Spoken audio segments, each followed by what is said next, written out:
Thank you for your interest in being an immPACC facilitator. In this short video, I want to give you a quick overview of what immPACC facilitation means and what the training is all about. You probably have a bunch of questions, like how do I become an immPACC facilitator?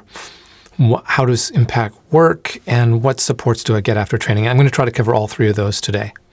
Why do we need immPACC mapping and why should it work? Well, it's built on a number of different foundations. It's built on our own primary and community care mapping, PACC mapping, which was developed before the pandemic even. And that is built on a number of design methods, co-creation methods to foster engagement. And we know when communities are engaged and we can leverage our local experience and our local evidence, that change is more likely to occur that's effective. So it's leveraging that local experience using design thinking methods to really try to engage people in co-creation of improvements to the challenges we have today. This allows the diverse voices around the table to come together. And what we try to do with our mapping part of it, using the map, is that we're prototyping. We're getting the group around a table to not just say what they want, but they speak it and they see that it's been heard because it gets actively put on a map. And that allows people to step back and acknowledge that they've been heard. It also creates that shared space and that shared knowledge that as everybody's voices around the table or the virtual table come together, they can see the ideas collectively come together on the map. So there's that piece, is the tangibility of it is very important. We also use the personas. And the personas do two things. They help drive the conversation, and that is really important because we are storytelling beasts, right, as humans.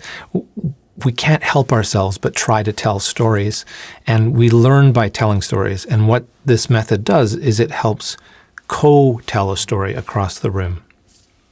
Also, because these are people who need help, they have barriers, there's inequities, etc., that our natural helping instincts come into play. And so instead of being siloed in our own area, the participants then start to think about how to help Tina or Sue or Gus and look for ways to tell a better story that supports those people. And that also helps drive people going forward into solutions. So those are some of the sort of foundations of why we designed it the way we did. What does the immPACC Facilitator training look like? Well, we organize it around the three stages of immPACC itself. And there are the preparation, the mapping session itself, and the feedback. We always mention a fourth stage, which is really community action, where the community is taking forward what they've learned and what they've decided in the immPACC session into action. So we want to include that, but really the work of a facilitator is the first three.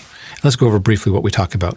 So the immPACC training is organized in two 2-hour sessions, and we cover off all three parts of the immPACC process.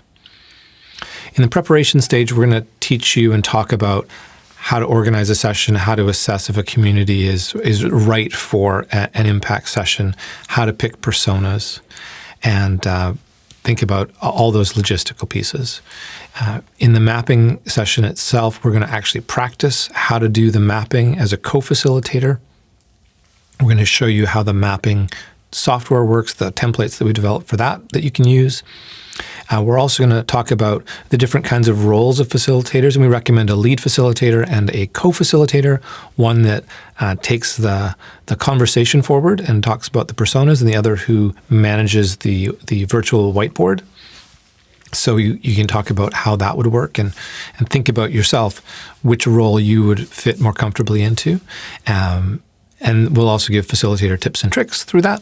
And lastly, we go to the feedback stage where we're going to talk about the immPACC report, which is meant to be a very brief, short report that comes back to the community quickly shortly after the session. And we have a template to help you with that. And we'll also help you hands-on going through the template with you. So what supports do you get after training? It's an excellent question. Not only do you get a handbook, online facilitator handbook and persona library, so there's a whole toolkit for you, but you'll also get co-facilitation from us on your first session. We're trying to do as many of those as we can provincially across multiple provinces as part of this project. And you'll also get support from us through the drafting of the report and review of that afterwards from your sessions. There's also going to be, and there is, a community of practice that you can connect in with, and we encourage you to come back to that, and we'll have regular sessions to talk about things that we've learned, things that we recommend, and tips and tricks from the whole group.